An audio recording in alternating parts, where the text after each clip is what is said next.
মুক্তিযুদ্ধ বিরোধী, স্বাধীনতা বিরোধী একটি চক্র ডক্টর ইউনূসের নেতৃত্বে রাষ্ট্র দখল করে নেয়।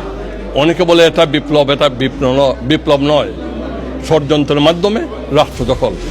আমি অত্যন্ত স্পষ্টভাবে বলতে চাই, আজকের তথাকথিত তত্ত্বাবধায়ক সরকার ডক্টর ইউনূসের নেতৃত্বে তারা মাহফুজ আলমকে বানিয়েছেন উপদেষ্টা।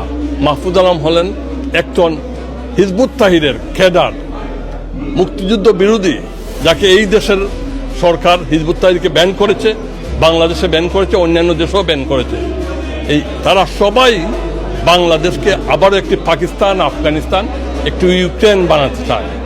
বাংলাদেশকে আবারও একটি আল কায়দা বানাতে চায়। আজকের বাংলাদেশে পুলিশের কোনো আইন শৃঙ্খলা নেই, যেই যেভাবে পারে সেইভাবে বাড়ি দখল করছে, জ্বালাও পোড়াও করছে, মানুষের বিরুদ্ধে মিথ্যা মামলা দিচ্ছে, হত্যা মামলা দিচ্ছে। এবং এইটা আপনাদেরকে অত্যন্ত সুন্দরভাবে বলতে চাই, অনেকে সেদিন প্রশ্ন করতেন যে প্রেসের স্বাধীনতা, সাংবাদিকদের স্বাধীনতা, আজকের যেই ৩,০০০ নিউ ইয়র্ক টাইমসের সূত্র মতে ৩,৬৫২ জন হিন্দু সম্প্রদায়ের এথনিক মাইনরিটিকে হত্যা করা হয়েছে। কই, আপনারা তো একটি কথাও বলছেন না। আজকের বাংলাদেশ আওয়ামী লীগের হাজার হাজার নেতা কর্মীদেরকে হত্যা করা হচ্ছে। আমরা মাননীয় এমপি লর্ডদের এবং ইউএনের কাছে, আমরা অ্যামনেস্টি ইন্টারন্যাশনালের কাছে আমরা লিস্ট দিচ্ছি যে হাজার হাজার আওয়ামী লীগ, যুবলীগ, ছাত্রলীগ নেতাদেরকে হত্যা করা হচ্ছে। কই, অ্যামনেস্টি ইন্টারন্যাশনাল কোনো সাংবাদিক ভাই বা কোনো কেউ তো একটি কথাও বলছেন না।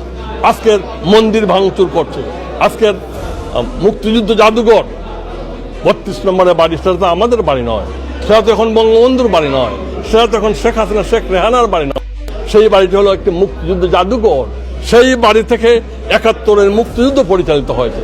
সেই বাড়ি থেকে ৭ই মার্চের ভাষণ, বঙ্গবন্ধু সেই বাড়ি থেকে বেরিয়েছে ৭ই মার্চের ভাষণ দিয়ে ৭.৫ কোটি বাঙালিকে ঐক্যবদ্ধ করে মুক্তিযুদ্ধে ঝাঁপিয়ে পড়তে সাহায্য করেছেন। সেই বাড়িটি কি দোষ করেছে?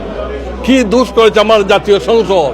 জাতীয় সংসদ আওয়ামী লীগের নয়, এরা তো বাংলাদেশের ১৬ কোটি মানুষের। কি দোষ করেছে গণভবন? কি দোষ করেছে রাষ্ট্রীয় সম্পদ বীথি ভবন? রাষ্ট্রীয় সম্পদকে আপনার জলে পড়ে ছাইখার করেছেন, মেট্রো রেলকে আপনি জ্বালিয়ে দিয়েছেন, আপনি এলিভেটেড এক্সপ্রেসকে আপনি জ্বালিয়ে দিয়েছেন। কি না করেছেন? আপনি ৪০০ থানা লুট করেছেন, থানা তো আমার নয়। এবং ৪০০ থানা লুট করে সেখান থেকে অস্ত্র নিয়ে এসেছেন। দাগি, সন্ত্রাসী, খুনিদেরকে আপনার জেল ভেঙে বাইর করে দিয়েছেন। বিশ্বের ইতিহাসে তো এমন কোনো নজির নাই। আমরা